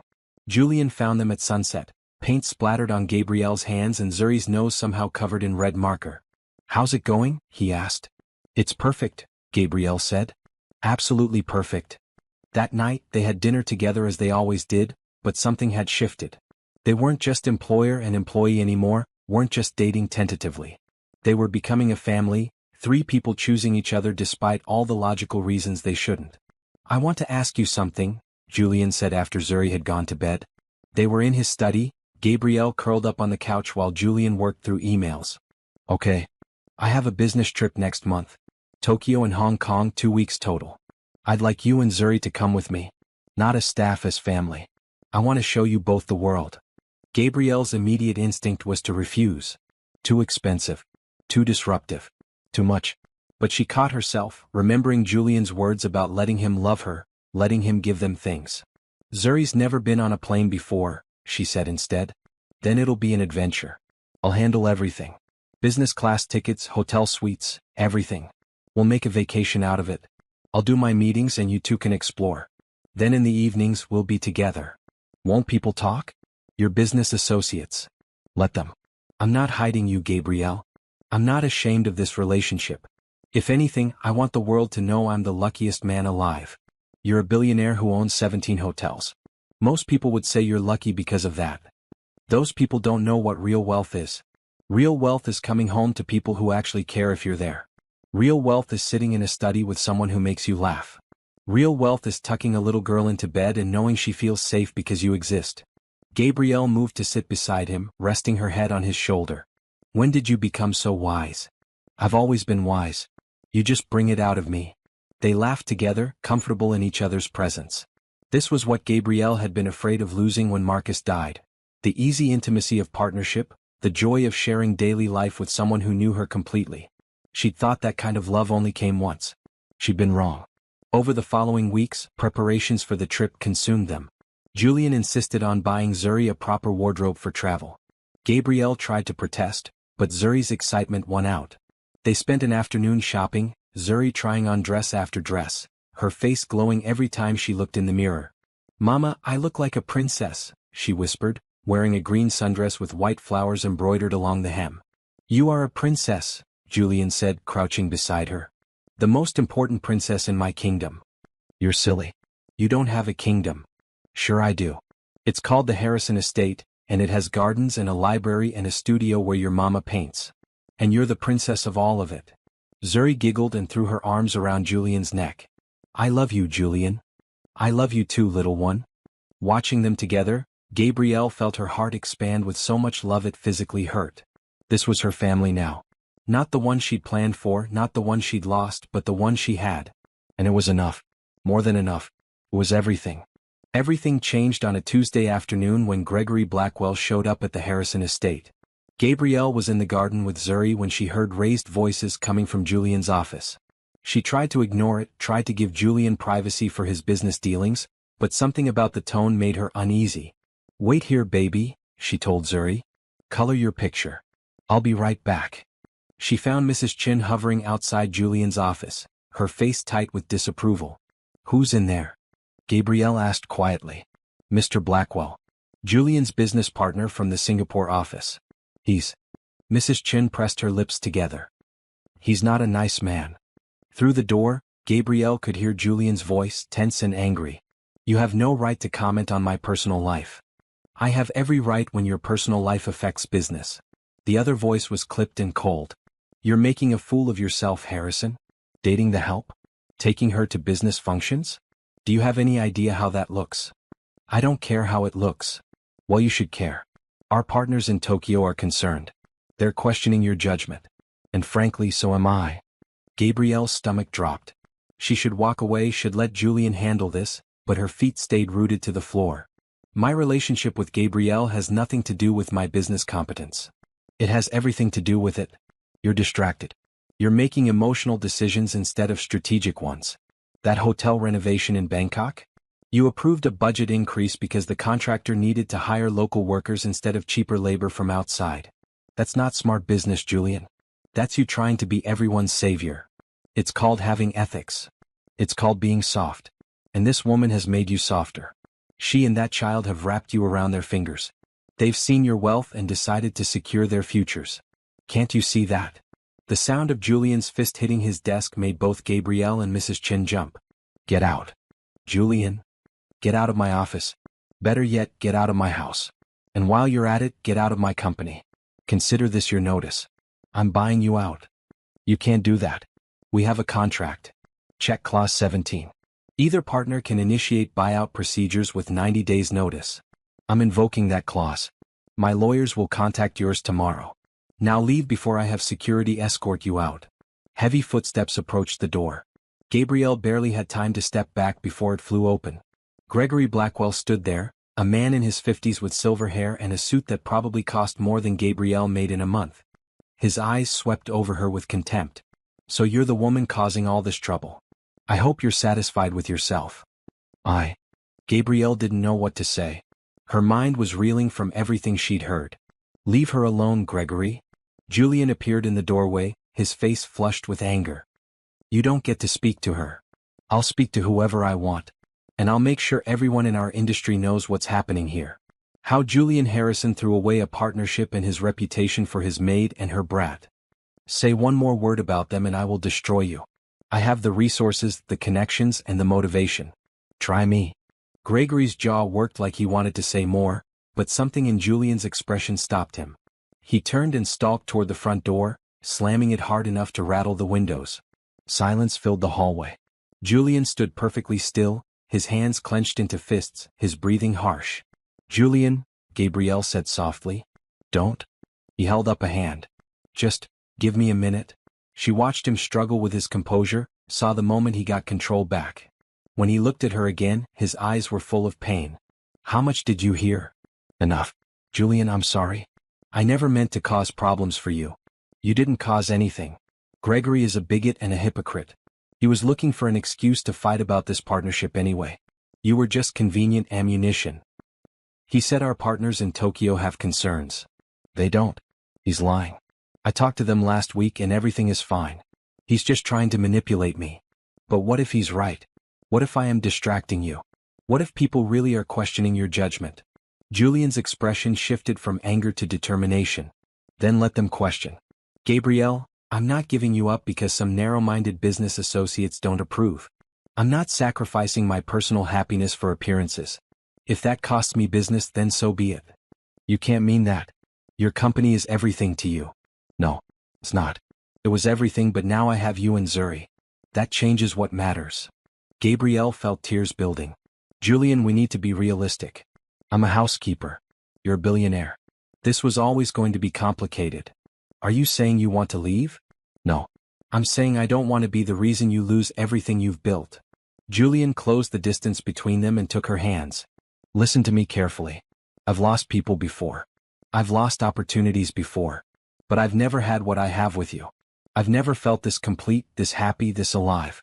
I'm not letting that go because Gregory Blackwell thinks I should marry someone from my social class. What if it's not just him? What if other people feel the same way? Then we prove them wrong. We build a life so beautiful, so genuine that no one can question it. And if they still do, then they're not worth our time. Mrs. Chen cleared her throat from where she'd been standing nearby. If I may, Mr. Harrison is right. I've worked in wealthy households for 30 years. I've seen marriages of convenience, relationships built on status, partnerships that looked perfect on paper but were hollow inside. What you two have is rare. Don't throw it away because one bitter man tried to poison it. Gabrielle wanted to believe them. She wanted to trust that love really could overcome every obstacle. But the words Gregory had used echoed in her mind. She and that child have wrapped you around their fingers. They've seen your wealth and decided to secure their futures. Was that what people would always think? That she was a gold digger who'd manipulated a lonely billionaire? That evening, Gabrielle was quiet during dinner. Zuri chattered about the butterflies she'd seen in the garden, but Gabrielle could barely focus. Julian kept sending her concerned glances, but she couldn't meet his eyes. After Zuri was in bed, Julian found her in the studio, staring at a blank canvas. Talk to me, he said quietly. I'm thinking about leaving. The words hung in the air like broken glass. Julian went very still. Leaving the house? Or leaving me? Both. Maybe. I don't know. Gabrielle turned to face him, tears streaming down her face. I can't be the reason you lose your business. I can't be the reason people think less of you. And I can't have Zuri growing up hearing that her mother is a gold digger who trapped a rich man. No one who matters thinks that. But some people do. And those people have power in your world. What if it affects your business? What if it affects Zuri? What if she grows up with people whispering behind her back about how her mother seduced a billionaire? Julian crossed the studio and took her face in his hands. Then we teach her that other people's opinions don't define her worth. We teach her that sometimes doing the right thing means being judged harshly. We teach her to be brave enough to love and strong enough to ignore the noise. That's easy to say when you have money, when you have power.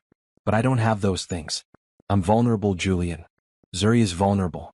If this goes wrong, we have nothing to fall back on. Yes, you do. You have me. Forever. Forever is a long time. Not long enough. Julian pulled a small box from his pocket and Gabrielle's breath caught. I bought this 2 weeks ago. I was going to wait until Tokyo to ask you properly, with a romantic setup and champagne and everything you deserve. But Gregory's visit made me realize something. Life is short. Happiness is rare. And when you find it, you hold on to it with both hands. He opened the box to reveal a simple but beautiful diamond ring. Gabrielle Washington, will you marry me? Will you let me spend the rest of my life proving that love matters more than status, that family matters more than money, and that you and Zuri are worth more than anything else I could ever have? Gabrielle looked at the ring, at Julian's hopeful face, at the future he was offering. Every logical part of her brain screamed to say no, to protect herself and Zuri from potential heartbreak. But her heart, the part that had been broken and pieced back together, the part that had learned to love again, that part whispered something else. Say yes. Take the leap. Trust that kindness and hope and love can lead the way. Yes, she whispered. Yes, I'll marry you. Julian slipped the ring on her finger, then kissed her with a passion that made her forget every doubt, every fear, every reason this shouldn't work. When they pulled apart, they were both crying and laughing at the same time. I love you, Julian said. I love you so much it terrifies me. I love you too. And I'm choosing to believe this is real and lasting and forever. It is. I promise you it is. They held each other in the studio as the sun set outside, painting the sky in shades of orange and pink and gold. And for the first time since Marcus died, Gabrielle let herself believe in fairy tales again. Not the sanitized versions where everything is perfect, but the real ones where people make mistakes and face challenges and choose each other anyway. Those were the fairy tales worth believing in. Those were the ones that lasted. 3 days after the engagement, Zuri had the nightmare that changed everything. Gabrielle heard her daughter's screams from across the hall and ran to her room, Julian close behind. They found Zuri sitting up in bed, tears streaming down her face, her small body shaking with sobs. "Baby, what's wrong?" Gabrielle pulled Zuri into her arms, rocking her gently. "He's leaving. He's leaving like Daddy left. I can see it. I can see him going away." "Who's leaving, sweetie?" Julian crouched beside the bed, his voice gentle but concerned. You're going to leave us. You're going to go away and never come back." "Zuri, I'm right here. I'm not going anywhere." "But you will. Everyone goes away. Daddy went away. We had to leave our old house. Mrs. Patterson went away. Everyone always leaves." Gabrielle's heart broke at the fear in her daughter's voice. "Zuri, Julian isn't going anywhere. We're getting married. We're going to be a family forever." "No." Zuri pushed away from her mother and looked at Julian with eyes too old for a 6-year-old. "You're sick. Like Daddy was sick before he went away." Julian and Gabrielle exchanged confused glances. "Daddy wasn't sick, baby," Gabrielle said gently. "He was in an accident. But before the accident, he was sick and he didn't tell you. I heard him on the phone. He was talking to the doctor about tests and medicines and not telling Mama because he didn't want her to worry." The room went very still. Gabrielle felt her world tilt sideways. "What are you talking about?" "Daddy was sick. A few weeks before he died. I was supposed to be asleep, but I heard him in the kitchen late at night. He was crying and talking on the phone. He said he had to go for more tests. He said he didn't know how to tell you he might be really sick." Marcus was sick? Gabrielle couldn't process this. "But he died in a car accident." "I know. But he was sick before that. And Julian is sick too. I can tell. He has the same smell Daddy had when he was sick. The medicine smell. And he touches his chest sometimes like it hurts. And he's tired a lot even when he pretends he's not." Julian's face had gone pale. "Zuri, what kind of smell?" "Like the hospital. Like chemicals and soap and something else. Something wrong. Daddy smelled like that for a few weeks before he died. And you smell like it now."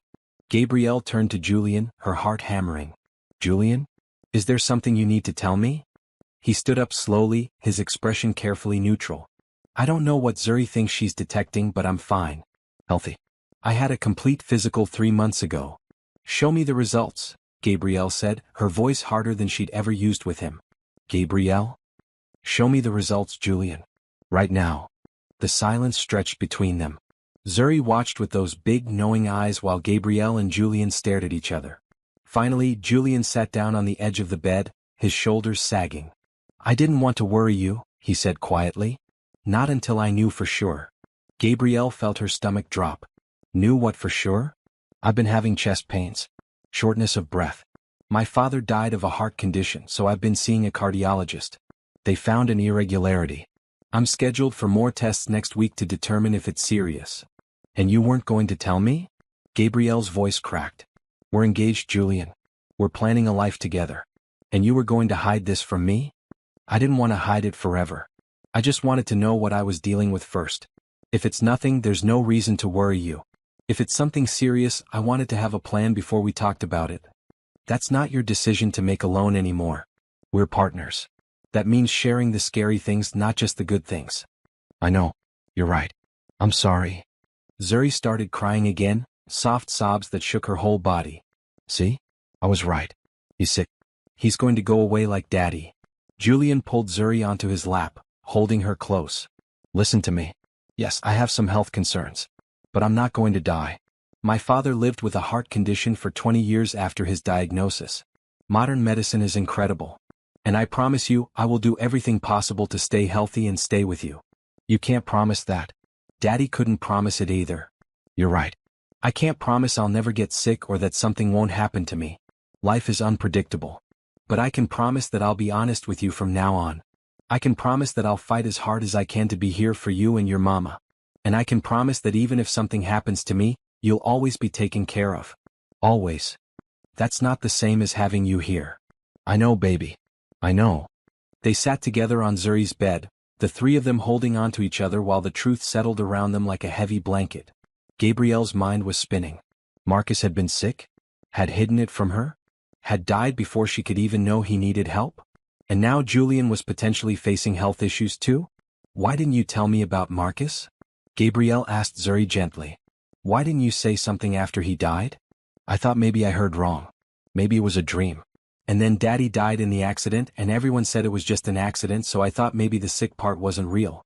But I've been remembering it more and more. When I'm around Julian, when I smell that same smell, I remember Daddy's voice on the phone. I remember him crying.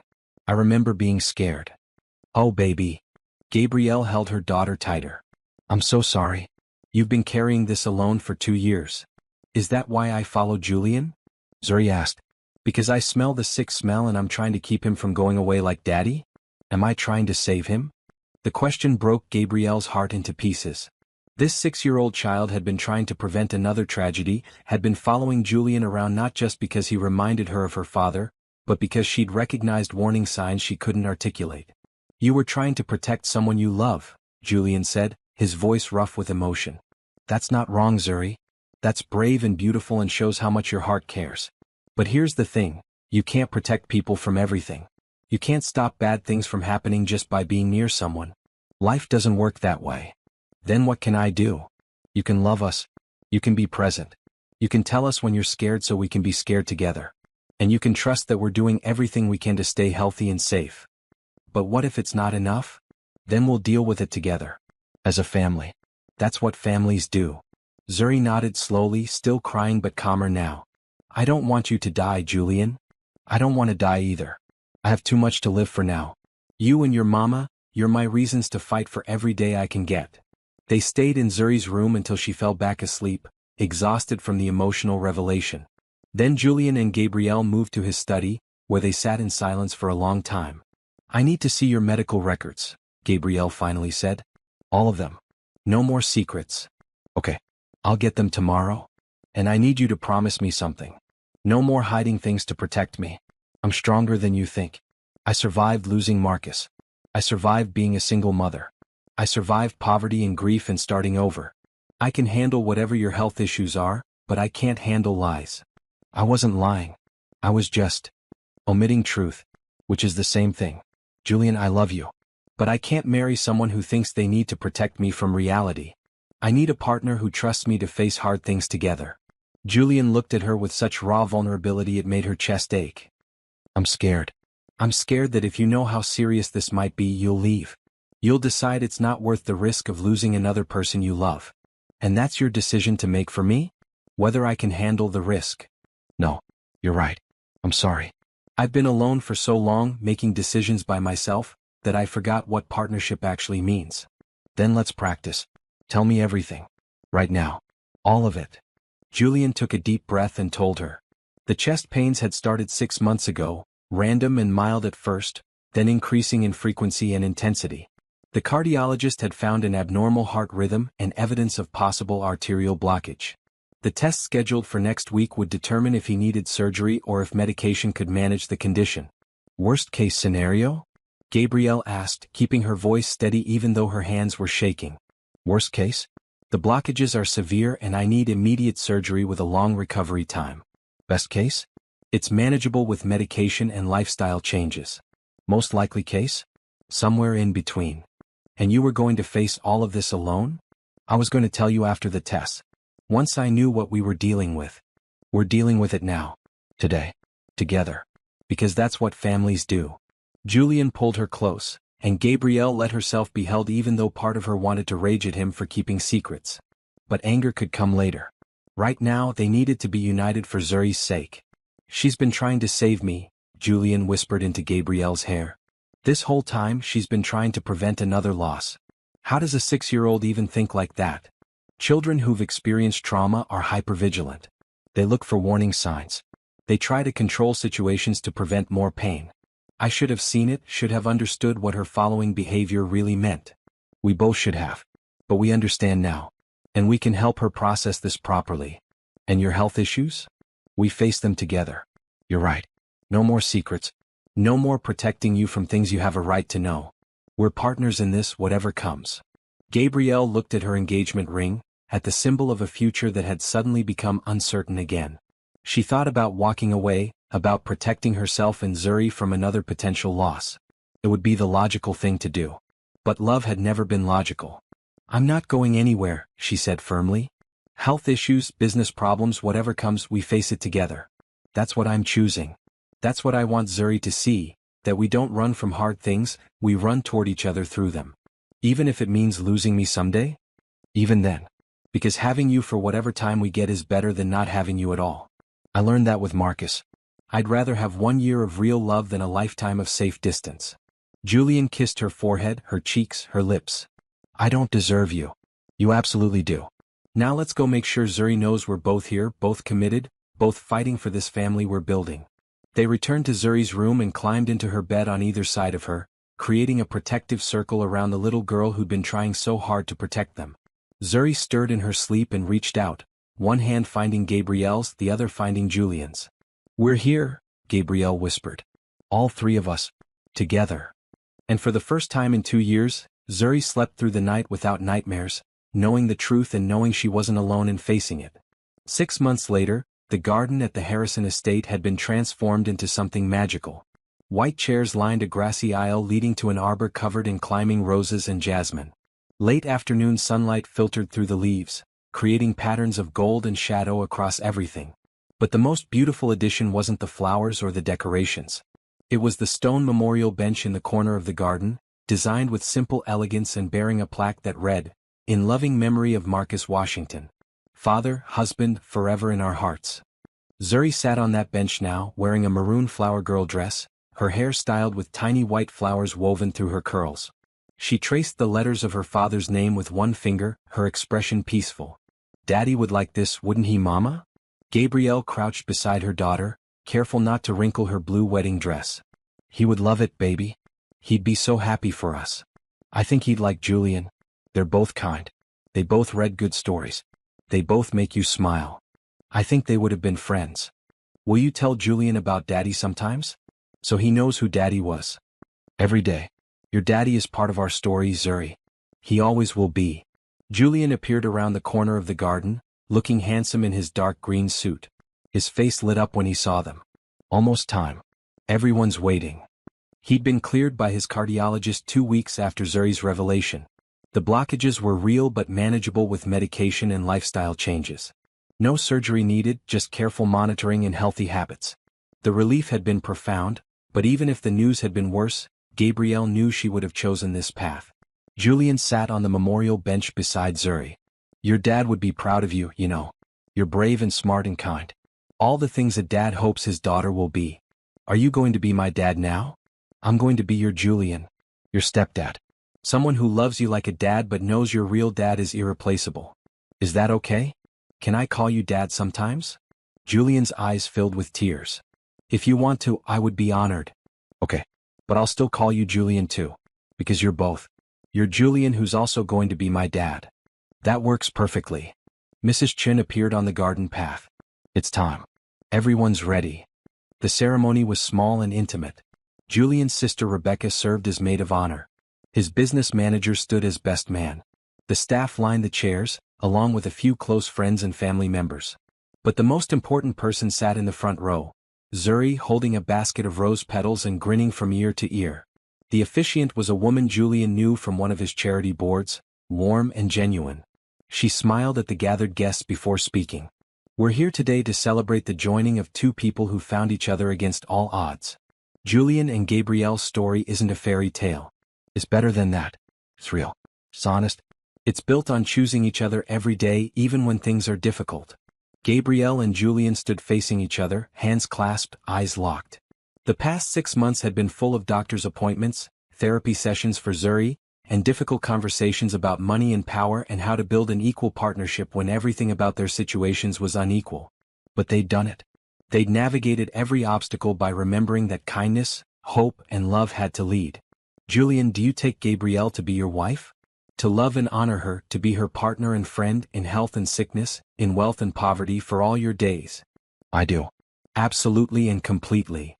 Gabrielle, do you take Julian to be your husband? To love and honor him, to be his partner and friend in health and sickness, in wealth and poverty for all your days? I do. With my whole heart. Then by the power vested in me, I now pronounce you husband and wife. Julian, you may kiss your bride. They kissed to applause and cheers, and when they pulled apart, Zuri was standing beside them, having abandoned her seat to be part of the moment. Can I kiss too? She asked.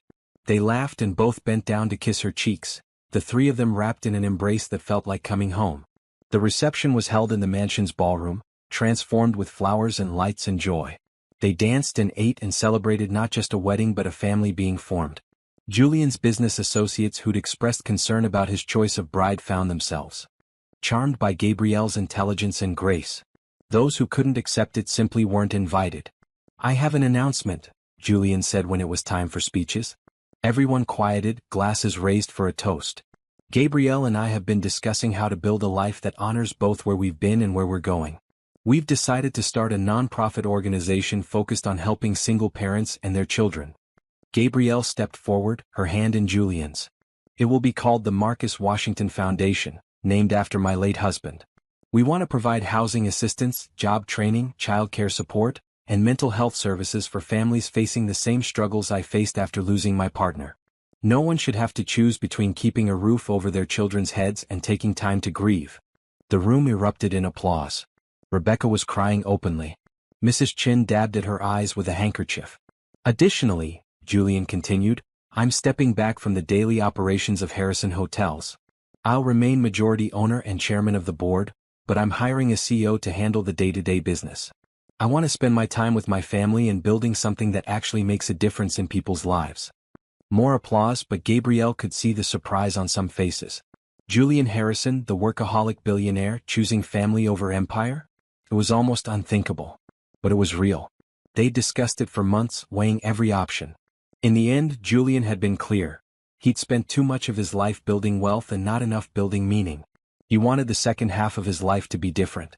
That evening, after most of the guests had left and Zuri was asleep in her room with Rebecca watching over her, Gabrielle and Julian walked through the garden together. She was still in her wedding dress, he was still in his suit, and the moon was bright overhead. "Happy?" Julian asked. Deliriously. "You." "More than I knew was possible. I used to think happiness was closing a good business deal or seeing my hotel succeed. I had no idea what I was missing." They stopped at Marcus's memorial bench.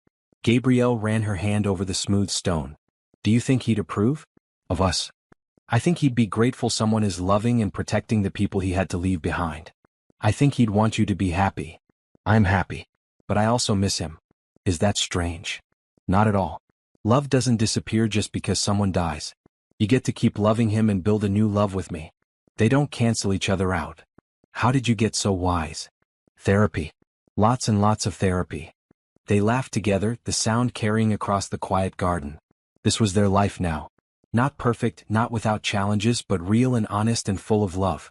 The Marcus Washington Foundation launched 3 months later with offices in 5 cities and plans to expand nationwide. Gabrielle split her time between managing the foundation and painting in her studio. Her work started attracting attention from local galleries, and she had her first small exhibition scheduled for the following spring. Julian kept his promise to step back from daily business operations. He consulted on major decisions but spent most of his time on the foundation and with his family. His health remained stable with medication and regular checkups. He'd even started running with Gabrielle in the mornings, determined to stay as healthy as possible for as long as possible. Zuri thrived. She started at a prestigious private school where she excelled in everything from math to art. Her nightmares became rare, her anxiety manageable. She talked about her father often, keeping his memory alive through stories and pictures and visits to his grave with flowers she grew in the garden Julian had taught her to tend. "I'm working on a school project about family," she told them one evening at dinner. She was 7 now, growing taller and more confident every day. "We have to draw our family tree. But mine is complicated." "Why complicated?" Gabrielle asked. "Because I have Daddy in heaven and I have Dad Julian here and I have you, Mama. How do I show all of that on one tree?" Julian considered this carefully. "What if your tree has 2 branches? One branch is your original family, your birth parents, your father who died. The other branch is your chosen family, me, any siblings you might have someday, the extended family we're building. Both branches are part of the same tree, both equally important. Can I do that? Can I put both on my project?" "Absolutely. Your teacher will understand. And if they don't, we'll explain together." Zuri nodded, satisfied. "I like having 2 branches. It means I get more people to love me." "That's exactly right," Gabrielle said, her throat tight with emotion. 1 year after the wedding, they gathered in the garden for a small ceremony of their own design. They planted a tree, a young oak that would grow strong and tall, its branches eventually providing shade for future generations. This is our family tree, Julian explained to Zuri as they packed dirt around the roots. It's going to grow with us. Every year we'll measure how much taller it's gotten, how much wider its branches have spread. And someday maybe your children will climb in it. Will Daddy be part of this tree too? Zuri asked.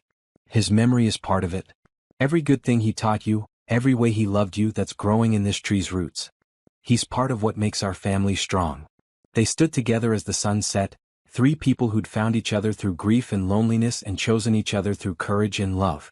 It wasn't the ending any of them had planned. It was better. It was real. What should we name it? Gabrielle asked. The tree needs a name. The Hope Tree, Zuri said immediately. Because it's about hope. Hope that sad things can get better. Hope that new families can grow. Hope that love doesn't run out even when people die. The Hope Tree, Julian repeated. Perfect. And it was perfect. Not in the way fairy tales are perfect, with every problem solved and every ending happy. But perfect in the way real life can be when people choose kindness over judgment, love over fear, and hope over cynicism. They had their struggles. There were days when Gabrielle felt insecure about her place in Julian's world. Days when Julian's health issues scared them both. Days when Zuri grieved her father so intensely it hurt to watch. Days when money and privilege and power created tensions in their relationship. But they faced those days together. They talked through problems instead of hiding from them.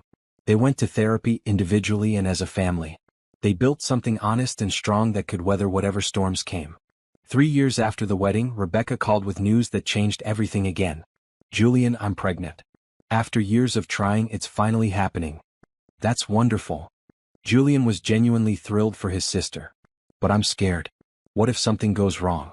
What if I'm not a good mother? What if? Then you'll have family to help you. That's what we do. We help each other. He hung up and turned to Gabrielle, who'd overheard the conversation. We should be closer to Rebecca. She's going to need support during the pregnancy and after. Are you thinking of moving? I'm thinking of building. There's land adjacent to this property. What if we built a compound? Multiple houses, shared common areas, space for everyone to have privacy but be close when needed. Your friend Rachel keeps saying she wants to move back to this area. We could build her a house too. Create a community of chosen family. Gabrielle thought about it. The idea of having her best friend nearby, of watching Julian's sister raise a child with their support, of building something bigger than just the three of them. I love it. Let's do it. The compound took 2 years to build. 3 houses arranged around a central courtyard and garden. Julian and Gabrielle's main house. A smaller house for Rebecca and her growing family. A guest house where Rachel eventually moved with her 2 children after divorcing her husband. It's like a village, Zuri said when it was finished. She was 10 now, on the cusp of adolescence but still young enough to be excited about having cousins and friends so close by. It's better than a village, Julian corrected. It's a family we chose. Every single person here chose to be part of this community. The Marcus Washington Foundation expanded to 12 cities. They'd helped over 5,000 single-parent families find stable housing and employment. Gabrielle's paintings were now featured in galleries across the country, with all proceeds going to the foundation. Julian's hotels continued to thrive under his CEO's management, providing the financial foundation for everything they built. But the real success wasn't measured in money or achievements. It was measured in moments, Zuri laughing with her cousins in the garden. Rebecca's baby taking his first steps while everyone cheered. Rachel finding love again with someone who appreciated her strength. Julian's latest heart checkup showing continued stability.